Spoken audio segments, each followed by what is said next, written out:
இப்போ சீடை பண்ண ஆரம்பிச்சிடலாம். அதுக்கு ஒரு பேனில் நான் 3 ஸ்பூன் உளுத்தம்பருப்பு சேர்த்துக்கிறேன்.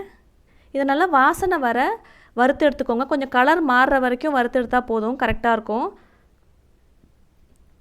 இது நல்லா ஃப்ரை ஆனதும் ஒரு மிக்ஸி ஜாரில் போட்டு பொடி பண்ணி வச்சுக்கலாம். இப்போ அதே பேனில் நான் 1.5 கப் அரிசி மாவு சேர்த்துக்க போகிறேன். இது வந்து கடையிலேருந்து வாங்கின ரெடிமேட் அரிசி மாவு தான். இது வந்து 1.5 கப் சேர்த்து இதே மாதிரி நம்ம ஃப்ரை பண்ணி எடுத்துக்க போகிறோம். நான் இந்த அரிசி மாவு தான் யூஸ் பண்ணியிருக்கேன்.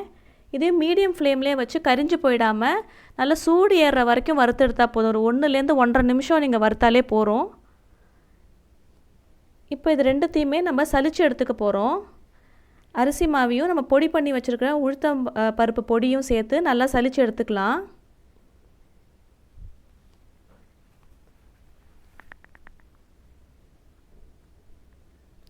இதில் இப்போது 1 ஸ்பூன் எள்ளு சேர்த்துக்க போகிறேன். கொஞ்சோண்டு பெருங்காயத்தூள், 1.5 ஸ்பூன் வெண்ணெய் சேர்த்துக்கலாம்.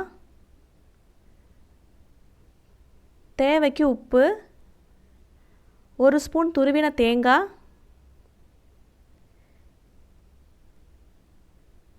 இது எல்லாத்தையும் இப்போ வந்து நம்ம ஃபஸ்ட்டு மிக்ஸ் பண்ணிடலாம்.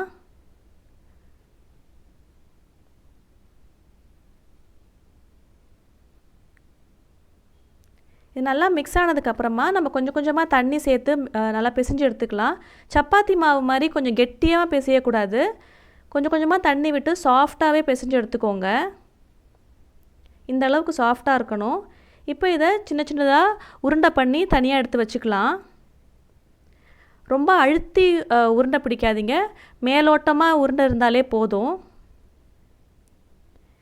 இப்போ இது எல்லாத்தையுமே இதே மாதிரி நம்ம உருண்டை பிடிச்சி வச்சிடலாம். இதெல்லாம் ஒரு 10 நிமிஷம் அப்படியே இருக்கட்டும். இப்போ இதை சூடான எண்ணெயில் போட்டு பொரித்து எடுத்துடலாம். மீடியம் ஃப்ளேம்லேயே வச்சுக்கோங்க. அப்போ தான் வந்துட்டு மெதுவாக பொரிஞ்சு உள்ளே எல்லாம் வேகும்.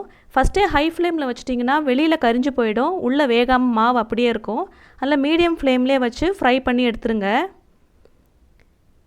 இப்போ சீடை ரெடி ஆகிடுச்சு. இதை நீங்களும் ட்ரை பண்ணி பாருங்கள்.